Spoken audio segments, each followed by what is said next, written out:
একাদশ খণ্ডত কৈছে, এই ৰাম যিটো জন যাই মাধৱৰ নাম স্মৰি, পাছে পাছে যায় দেৱ দেৱী তুতি কৰি, মূৰ্তিমন্ত ভূয়া পাঞ্চ প্ৰকাৰ মুকুতি, মুকলৈও যাও কবুলি কৰয় কাকুতি।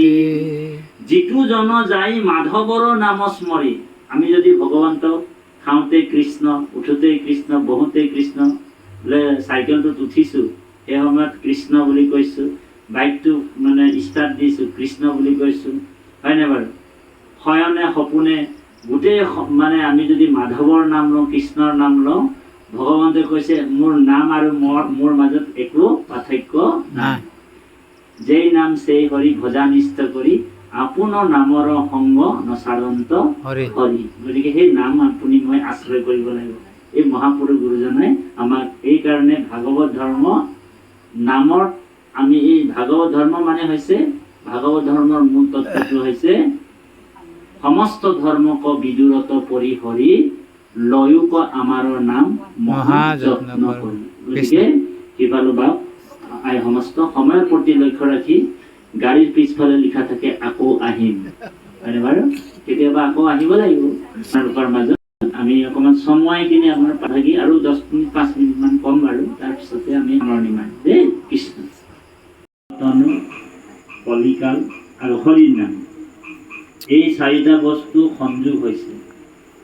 আৰু সেইকাৰণে আমি নৰতনটো পাই যদি আমি ঈশ্বৰক নভজো, আমাৰ দিহানাম এটাত কৈছে, হৰিক ভজা ভাই হৰিক ভজা, হৰিক নভজিলে পাবা মজা, হয়নে দিহানামটো? গতিকে আমাক হৰিক ভজিবলৈ কৈছে। তাৰমানে মনুষ্য জন্ম পাই কিনি যদি আমি অৱহেলা কৰোঁ, ভগৱন্তৰ ভক্তি নকৰোঁ, তেতিয়াহ'লে যমে আহি কিনি আমাক শাস্তি দিব বুলি কৈছে, হয়নে বাৰু? সেইকাৰণে আমি যমৰ শাস্তিৰ পৰা বাচিব লাগিব, হৰিৰ ভক্তি কৰিব লাগিব।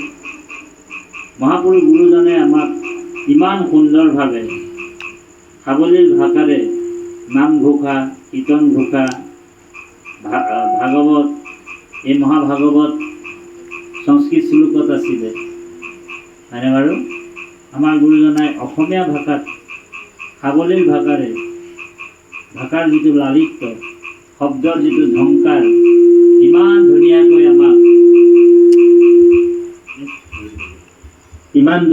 আমাক এই মহাভাগৱতৰ কথাবিলাক আমাক লিখি দিলে। ইয়াত এই প্ৰথম শ্ৰেণীত পঢ়া, প্ৰথম শ্ৰেণীত পঢ়া মানুহো এই মহাভাগৱত পঢ়িব পাৰিব, হয়নে বাৰু? গতিকে আমি ভাগৱত আমি যেতিয়াই যদি কেনেবাকৈ আমি পঢ়িব নাজানো, তেতিয়াহ'লে ভালকৈ আমি যদি শুনো, একান্ত মানে যদি শুনিম, তেতিয়া আমি কিন্তু ভাগৱতৰ কথাবিলাক আমি গম পাম। আৰু আমাৰ জীৱনৰ যিমান সংশয় আছে, বৰ গুৰুত্বপূৰ্ণ কথা দেই, আমাৰ জীৱনৰ যিমান সংশয় আছে, এতিয়াও বহুত সংশয় আছে, এই সংশয়খিনি আমি কেতিয়া দূৰ কৰিব পাৰিম? যেতিয়া ভকতৰ সঙত বহি আমি ঈশ্বৰৰ কথাটো শুনিম। আৰু শুনোতে শুনোতে শুনোতে আমাৰ জীৱনৰ যিমান সংশয়বিলাক যেতিয়া দূৰ হৈ যাব, তেতিয়া কৃষ্ণত ৰতি হ'ব, প্ৰেম হ'ব, ভক্তি হ'ব, আৰু আমাৰ ভক্তিটো দৃঢ় হ'ব, সুদৃঢ় বিশ্বাস তেতিয়াহে আমাৰ উৎপন্ন হ'ব। বুজি পাইছেনে? সেইকাৰণে পাপাই সমস্ত আপোনালোকৰ এতিয়া ভক্তিৰ যিটো বীজ, এতিয়া আপোনালোক ৰোপণ কৰিছে হৃদয়ত দেই। আৰু ভক্তিৰ বীজটোত এতিয়া আপুনি যেতিয়া ৰোপণ কৰিলে, তাৰপিছত কি কৰিব লাগিব? আপুনি যদি গুটি দিলে, বাৰীত যদি লাই শাকৰ বা মূলা শাকৰ বা কিবা এটা ধৰি লওক ধনিয়া বা দাংবডি গুটি দিয়ে, তেতিয়া কি দিয়ে? তাৰ ওপৰত পানী, সাৰ পানী দিয়ে নাই? সাৰ পানী দিব লাগিব, বুজি পাইছেনে? এতিয়া সাৰ পানীনো ক'ত পাম আমি? ভক্তিৰ বীজটো যেতিয়া ৰোপণ কৰিলে, তেতিয়া সাৰ পানী দিব লাগিব। ক'ত দিম? ভকতৰ সময়ত, হয়নে বাৰু? এই যে ভগৱন্তৰ কথাবিলাক শ্ৰৱণ আৰু কীৰ্তন, আজি যদি আমাৰ পুতুল বাপৰ ঘৰত পাঠ হ'ব, প্ৰাথমিকত ক'ৰবাত পাঠ আছে, আঞ্চলিকত পাঠ আছে, খবৰ লৈ থাকিব, ফোন কৰি থাকিব। আৰু সেই শ্ৰৱণ আৰু কীৰ্তন কৰিবৰ কাৰণে আপোনালোক খেদিগুৰি যাব, তাত শ্ৰৱণ আৰু কীৰ্তন কৰিব। সদায় নৱ নৱ ৰস পাব, আনন্দ পাব, নতুন ৰস সদায় দেই। আৰু যেতিয়া ভক্তিৰ বীজটো যেতিয়া অংকুৰিত হ'ব, পুলি ওলাব হা, আপোনালোক যেতিয়া চাব মূলা শাক লাই শাক গজিলে কি কৰে, কিবা এটা বেৰা দি দিয়ে হয় নাই, কিছুমানে শাৰী এনেকুৱা বাউণ্ডাৰী মাৰি দিয়ে, শাৰী কিছুমানে আঁঠুৱা দি দিয়ে হয়নে বাৰু, কিছুমানে জেওৰা দি দিয়ে হয় নাই, পুলিটো বচাব লাগিব নাই, কিহৰ পৰা বচাব লাগিব, ছাগলীৰ পৰা বচাব লাগিব, নহ'লে ছাগলীটো ভক্তিৰ বীজ মানে পুলিটোক মানে অংকুৰিত পুলিটোক কেতিয়া খাই পেলাব কোনো ঠিক নাই। তাৰমানে এই সংসাৰত বহুত ছাগলী আছে, বুজি পাইছেনে? আপোনালোকক ক'ব, আমাকো কৈছিলে বাপে, বৰ গুৰুত্বপূৰ্ণ কথা। আমি যেতিয়া এই মহাপুৰুষ গুৰুজনাৰ ধৰ্মটো লৈছিলোঁ তেতিয়া আমাক কৈছিলে বোলে অনিল বোলে আত্মীয়া ধৰ্ম লিলি ল'ব হৈছে, বুজি পাইছেনে? মানে এইজন আত্মীয়া ধৰ্ম লৈ ল'লে, এতিয়া আৰু আমাৰ বাগানৰ হৈ থকা নাই। আপোনালোক চিন্তা কৰক কথাটো, যে আত্মীয়া ধৰ্ম বুলি ধৰ্ম থাকেনে? যেতিয়া আমাৰ এই বাপজনে আমাক হৰি ভক্তিৰ কথাটো ক'লে, মহাপুৰুষ আদৰ্শটো শিকালে, ভাগৱত যেতিয়া তেখেতলোকে পাঠ কৰিবলৈ গৈছিলে আমাৰ গৃহলে হা, তাৰপিছত আমাৰ লাইনৰ যিমান মানুহবিলাকে কি কয় আমাক বোলে অনিল বোলে এতিয়া আত্মীয়া ধৰ্ম লিলে। এতিয়া অসমীয়া ধৰ্ম থাকেনে বাৰু? নাথাকে। আমাৰ ধৰ্মটো কি? ভাগৱত ধৰ্ম বা একশৰণ হৰি নাম ধৰ্ম।